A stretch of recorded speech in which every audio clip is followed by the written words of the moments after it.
Two. Just kidding. We are live. We are here. Happy Thursday. Hello, every beautiful body out there. My name is Blair G. Hervey. I'm the founder and CEO of The Corporate Strategist. I'm joined by my colorful co-host, my bestie, my soul friend of 20 plus years, the corporate strategist, independent consultant. He's a DEIBA speaker. He's a self-proclaimed diversity geek. It's D'Angelo Crane. Hi, D.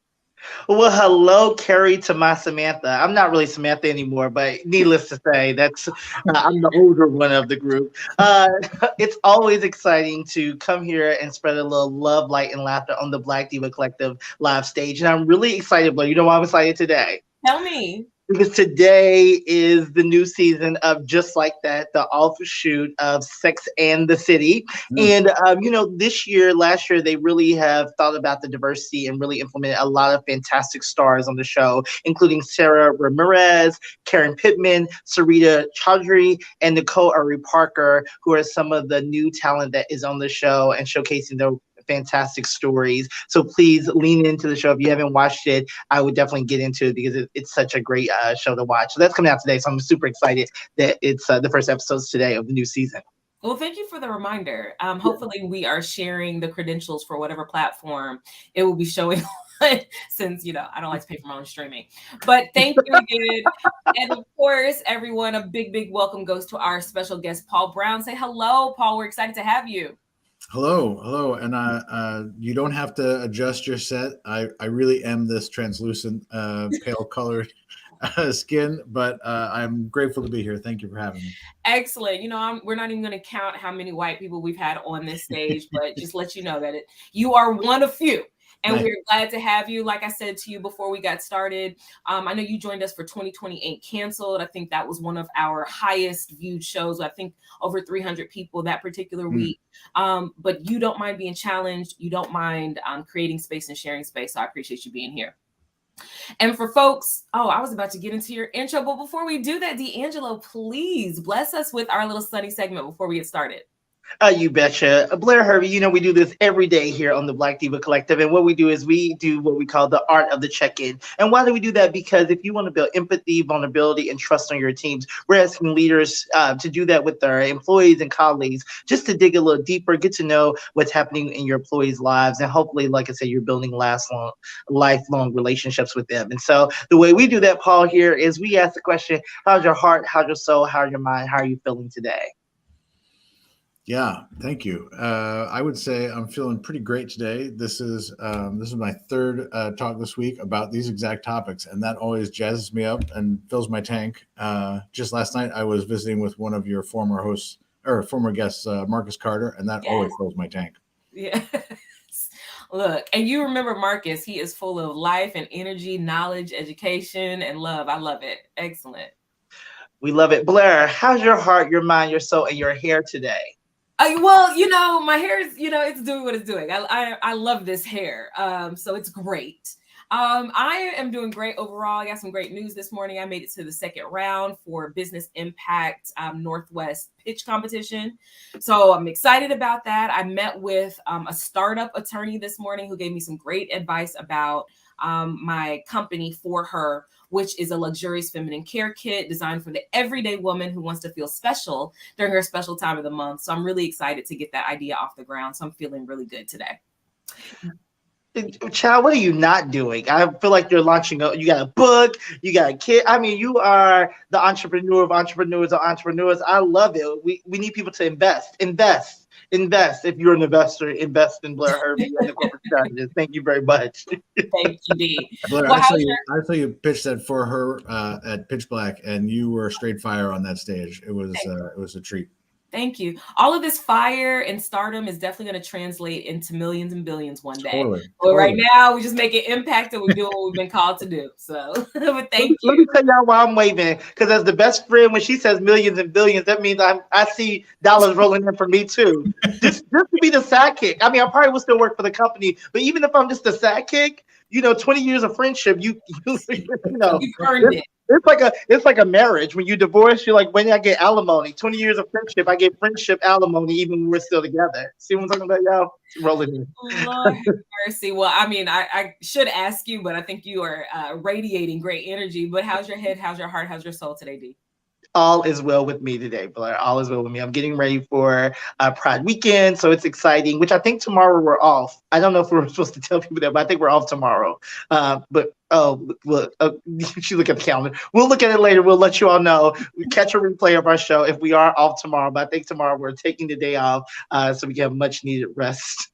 But yeah, okay, Blair, go for it. I don't know about that. Anyway, but excellent. So I'm glad you all are here to hear from Paul. Again, I've had the pleasure of sharing in a couple of conversations with him. But if you're not familiar with Paul Brown, he's actually been working to incorporate DEIBA. And so again, that's diversity, equity, inclusion, belonging, and we say allyship here, into the workplace culture, as well as the identity since approximately 2018, and has had a variety of successes and failures and missteps along the way, which I love that he's transparent about.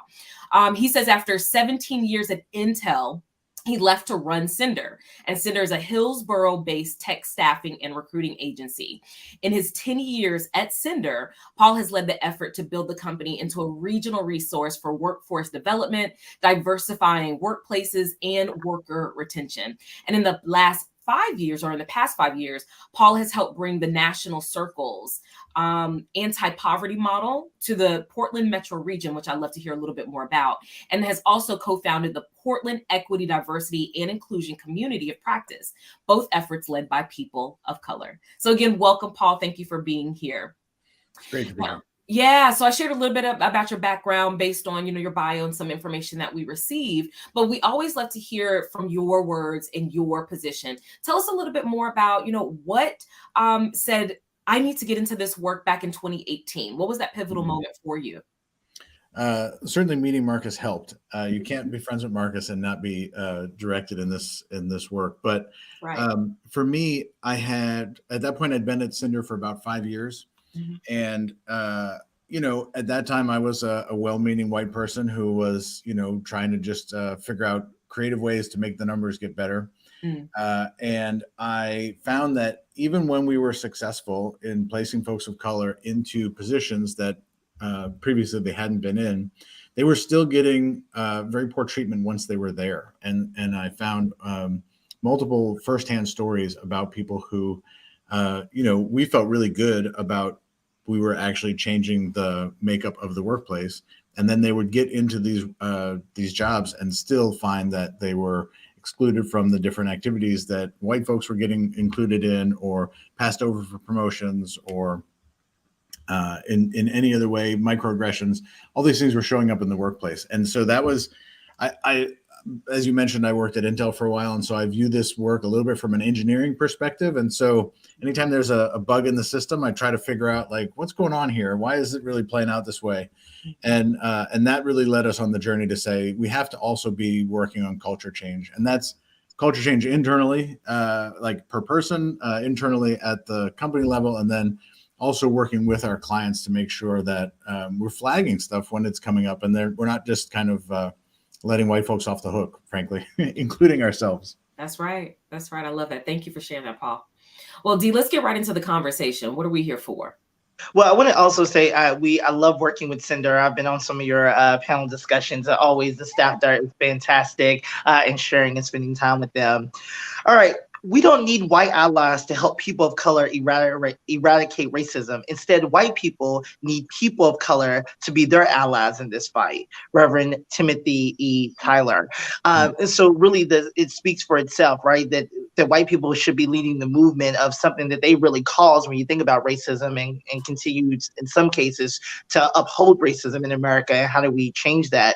So, so today we're really talking about how to get over the pitfalls of being an ally or pitfalls of that, because we often hear people say, well, I'm scared to make a move. I don't know what to say. What happens if I say something wrong? So we're going to be talking about that, but we're really also going to just really talk about, since Paul, we have you here, how can white men and why should white men be engaged in eradicating racism, and what's the benefit to them and others? So, let's just, I'm going to give you a very hard question to start off with that we didn't discuss. I'm going to just perfect that before, in case you need a moment to think about. There's a lot of rhetoric right now and a lot of laws being passed against CRT, which is critical race theory, against, right now there's a case about affirmative action. There is colleges, there are in states of Texas and Florida, they've outlawed, affirmative action in schools, or DEI rather, in schools, and talking about that, taking away funding. And much of what we're hearing from Ron DeSantis is that DEI initiatives and CRT really makes white men feel bad. Why should we even care about white men? Well, is there really another issue around this that's not about how white men are feeling? I mean, so can you dig in that a little bit more and give us some context around this? Totally, yeah. And I'm speaking from my own experience. I'm sure that every white man encounters this differently, but there's a fear, right? There's white men are taught from a very early age that we are either right about whatever we're thinking and doing, or we should be right about it. And so anything that breaks with that solidarity and creates this doubt, or maybe shows up as a weakness in these spaces, ends up being kind of a failure as a white person to kind of fully claim your birthright. So this was something that I had to work through as well. I think that I don't like to give too many flowers to Robin DiAngelo, but like, white fragility is a real thing. White people really are uncomfortable having to confront the fact that they have privilege, and I see this over and over again in most conversations I have with people that are doing this work. So I think that the only reason we need to care, frankly, is that white people, specifically white men, frequently still hold all the power. And so as long as they're afraid of that, then ultimately they're going to be slow to actually adopt the work that is going to have a meaningful impact on actually changing the racist system that we're a part of. So from my perspective, if I can borrow some of the other parts of what you were talking about, like, I think this is where white people who do feel strongly about this have to be outspoken. We have to be willing to challenge that solidarity. One of the things that I try to offer professionally or personally is, pure white guy coaching, right? Like, I'll talk to you about these things. I'll tell you how I got here. But what I won't do is sort of entertain this idea that you're a good enough person because you didn't say a racist thing yesterday, because odds are you probably did and just didn't even realize it, right? So we've got to get past that sort of like the comfort. White people love to be comfortable. Yeah. White people love to be comfortable. That's going to be the caption. I'm going to make sure my son pulls that out. He takes care of these clips for us. Well, when we're thinking about that comfort and sitting in discomfort, I mean, I can think of several times when I moved to the Pacific Northwest from Atlanta just about 5 years ago. I actually think about two particular white men who wanted to stand up and who wanted to really promote diversity in workspaces and things of that nature. But they put their foot in their mouth and they were saying the wrong things. And it was coming off in a way that was not helpful to the movement, if you will. So since you said you were open to sharing some of those missteps, talk to us, like, share at least one of those big missteps that you experienced, or that you were a part of, or that you were responsible for, and what you did to actually overcome that. Yeah, I think I'll tell you all about the misstep. The overcoming is a work in progress, Okay. to be honest. But one of the things that that's been a misstep for me is, okay, so you reach this point where you say, all right, my whiteness is part of the problem. It masks my ability to see the harm that I'm causing. And so I'm going to try to step back more often. If I'm in a room with folks of color, if I'm managing a person of color, like, I'm going to be really cautious and thoughtful before I would give them any sort of feedback. And I think that that acts actually as a disservice as well. There's a third path, and it's not like hyper criticize and micromanage every Black person in your organization. And it's not never give any feedback and just let them do anything that they feel like doing. And then if they fail, it's too bad. Like there's that middle path. And I think speaking for myself, like I'm a little bit less worried about getting canceled. At this point, I've said so much shit out there that like that's going to happen no matter what. I just am ready for that. But I'm much more worried about having taken the time and energy to build authentic relationships and then fail those relationships, right? Because at the end of the day, this is not like, I don't want to be sort of just filling in the spaces around like making it look like I have Black friends. I want to actually have Black friends. And in order to do that, you got to show up all the way, right? And so I think that, you know, without naming any names, like I've found myself in a situation more than once where trying to be sort of like that softer, gentler white guy has actually really done a disservice to the relationship.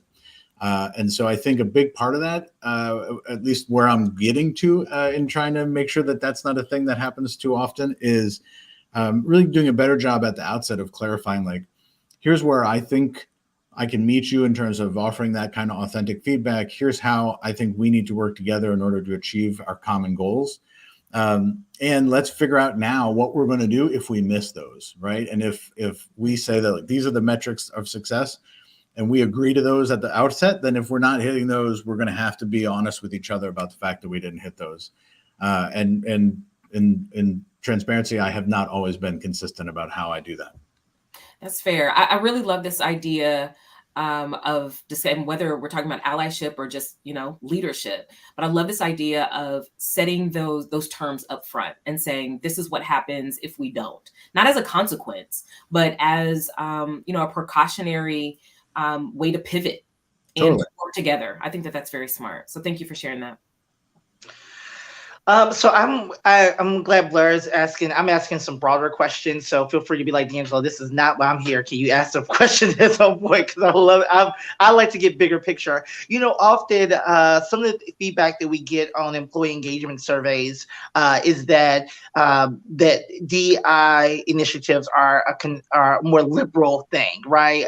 Liberal thing, and the companies used to be more conservative. Now they're more liberal. I've heard this so many times. Or when we think about when people use the word woke, right? So how do we get around helping people to understand, especially white male conservatives, that diversity, equity, inclusion is not a conservative thing, it's a people thing, and it's right for everyone? Mm-hmm. Yeah, that's a great question. I think there's a woman in Portland named Cyrilda Summers McGee, and she has or had a book called Change the Work Game. I don't think you can get it anymore, but I have my copy. And the first 3 times I read it, what stood out to me the most is the importance of being clear on the why. And, you know, it takes me a little time to actually internalize some of this stuff. But the more that I do this work, the more critical I think that is. I think in order for us to evaluate if we're actually doing a good job, we have to know why we're doing it in the first place. And the metrics that we're using have to be tied to that.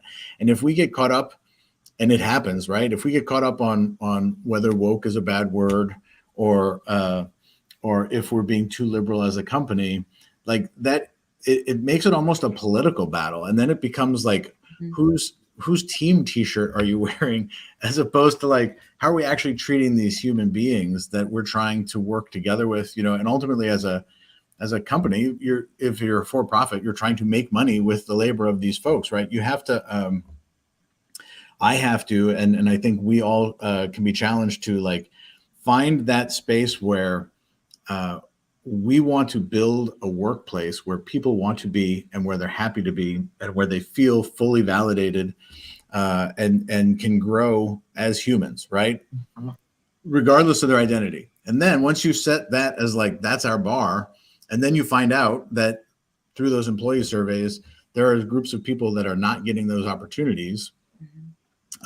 Either through the way they're being treated by their peers or the company culture overall, or some sort of process that like is called meritocracy, but actually just promotes white people.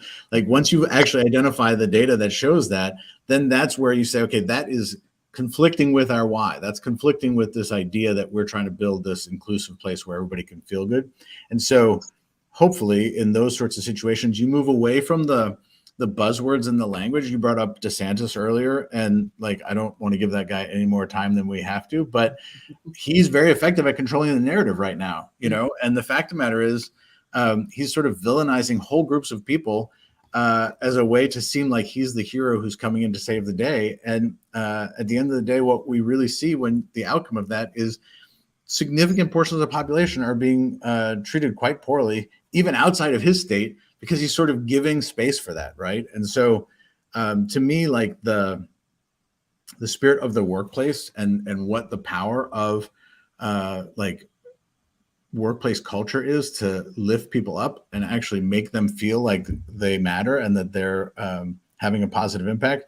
I think that as a why actually can be quite powerful, and you can avoid some of the easy buzzwords that end up isolating us and separating us. Yeah, great. That's great feedback. I love that. Yeah, and you mentioned how DeSantis is kind of he's changing the narrative and he's controlling the narrative and making himself the hero. Oftentimes when I notice when white people are entering this journey of allyship and they're navigating it, sometimes they too make themselves either the hero or kind of center themselves. So what would you say to white folks out there around avoiding this trap of saviorism and instead focusing on empowering individuals and communities? That's a great question. Thank you. When I was first doing this work, I made this chart, which I can send you later, but it basically showed like this path. White people first, you stop denying, and then you realize things are bad. And then you're like, I can fix this. I'm the white guy. I'm ready to, there's plenty of people back in the day that I was like, I'm going to figure out how to solve this racism thing. And I'm not giving up. I'm just not saying it that often anymore. Yeah. And, this is where I'm going to make a plug for education and for the importance of normalizing the conversation that says we as white people don't know all the answers. However, lots and lots and lots of folks have come before us and shared these answers, right? I don't think any Pride Month should finish without calling forth, Martha P. Johnson, right? Like folks of color, queer folks, trans folks, like they've been writing about this situation for decades, centuries, millennia. And they have been actually telling us what is needed to be done, how we can show up, how we can actually be impactful allies, what things need to be changed. And so I actually think this is part of the Paul's theory of change. I actually think workplace DEIBA, and by the way, I love when you say that it sounds like diva, Black Diva Collective with a V. Yeah. That's pretty awesome. I think that workplace is a place where we can actually take advantage of the fact that there's an opportunity to educate people and to use the fact that we spend this time together to re-socialize ourselves about how we can handle topics like race and gender and orientation and disability in all new ways. And there's not really a lot of places that we have the power to influence like that. Just use schools as an example. There's so much baked into the socialization that happens in schools. It would take all of us many hundreds of years to figure out how to unpack all of that. And so you hope for some little bright spots, but that's about it. But in the workplace, these conversations, if we can actually get more people just talking about this and exploring the things they don't know and being honest about how they encounter these topics, I actually think that can lead to a more impactful change outside of the workplace. So anyway, this is one of the reasons why I think this is an important place to be having these conversations. So what I heard was education plus conversation equals transformation. Yeah, I like it. And put activation in there somewhere too while you're at it. You got to do something. There has to be some action, but you got to be educated about what those things are. Yeah. And so having these conversations in the workplace and calling forth really thoughtful Black leaders, really thoughtful trans leaders, and reading their words and listening to, frankly, I was told once that not everybody likes to read. I totally get it. There's a ton of content on YouTube, right? There's so much wisdom out there that we have access to. And I think just bringing that into these spaces and then making that conversation part of the workplace can be a powerful way to start those changes happening. Yeah, there are 40 episodes of the Black Diva Collective to start with. Plug. Well, let's go there then. If there's some, the 1, 2, 3 steps of next. So I'm a white leader who's listened to my employees who've had deep conversations, and now I need to know, how do I get activated? What is my next steps after I've listened, after I've had these rich conversations? I'm sorry to start build some relationships, but I don't know where to start at. Where should I be looking at? What's my first 3 steps of being a very active ally? Love it. Okay. 3 steps after the education. 1 is community involvement. There are some really excellent organizations in almost every community that are led by folks of color that are trying to make these changes, and showing up to those spaces, not just by writing a check, but also attending their activities, building relationships with the people who show up to those activities. Like being engaged in those communities will expose you to ideas that you didn't even know were out there. And I think that in and of itself can be powerful. And when you add in the idea of doing that as a business organization that, probably hires people, probably trains people, probably has other connections in the community that you can add into that, I think that community involvement is a big factor, and doing it from the audience side, not just from the leadership side, right? So that's 1. Secondly, as a direct connection for that, I feel like the hiring part of DEIBA is not the hard part. So get on with it. Like, start hiring more folks that don't look like everybody else that's already there. That's never the hardest part. And if you're already engaged in the community, put your positions there and start talking to people about why they'd want to actually come work with you. So I think that's a big part of it.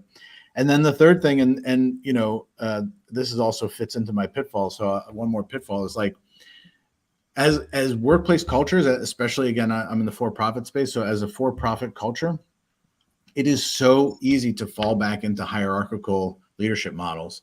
And so really being attentive to that and constantly going back and saying, wait, why do we do this way? When you actually do layoffs, unfortunately, that's a reality of a lot of businesses right now. There are kinder, gentler ways to do that actually still maintain some connection with the employees as they're leaving. And I think we've gotten so far away from that because the traditional model says you just like terminate somebody and then that's the end. And I absolutely have fallen into that trap more than once. So looking instead at ways that we can change some of these like core HR models, core business leadership models. And sometimes that requires bringing in a consultant from outside. Sometimes it requires reading a book by a non-traditional source. Don't give me good to great anymore. Like, that's not where we should be getting our business leadership advice from. And sometimes it also just requires, if you've been doing that work, if you've been having those discussions, take that energy in that group of people and don't have a conversation about like how you're going to have your next party. Use that conversation. Like, how are we going to actually change our culture? What are the things about our culture that we collectively see needs to change? And that conversation can become really, you can build on that, right? Once you like attack a little bit, then you're like, oh, I didn't know we could change that. Then what's the next hardest thing? And what's the next hard? And eventually you actually get to really reevaluating how your culture operates as a whole. Like that. I heard CRC, community recruiting, and what was the last C? Let's say culture. Culture. There you go. There you go. See? That's how I keep it. It's the learning and development. Well, I know we don't have a lot of time, but I just have kind of like a selfish question. Well, from the sense of the or the voice of the consultants. So you mentioned sometimes it's necessary to bring in external consultants and external hires. What I'm seeing in my business is that it may be cyclical or maybe seasonal for a lot of reasons. And just from your perspective, what are you seeing as far as budgets that are carved out specifically for DEIBA initiatives? What we are seeing right now is that since about the middle of last year, when you could sort of monitor it in the news media, that as the talk around recession became bigger and bigger, as we were leading up to the election, and then that talk of recession became used as an election tool, we just saw budgets go down catastrophically. Huge organizations that had been investing thousands of dollars were now suddenly just slamming on the brakes.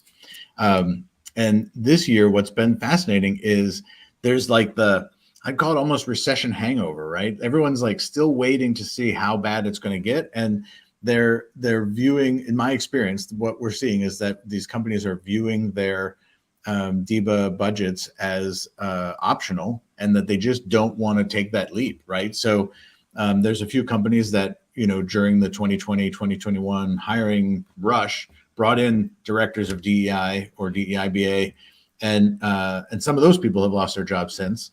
But the ones that have kept them, that seems like they're still trying to make sure that they're getting good work done. For the companies that were just doing it as an external consultancy, that's one of the first things that they can cut the budget on. Yeah. And so, it seems like prudent financial management, and it comes at the cost of just not giving any real attention to this work. And then the question becomes, how long can they actually retain that? Is it going to require another giant round of protests after some tragedy in the future before they turn those budgets back on? You hope not.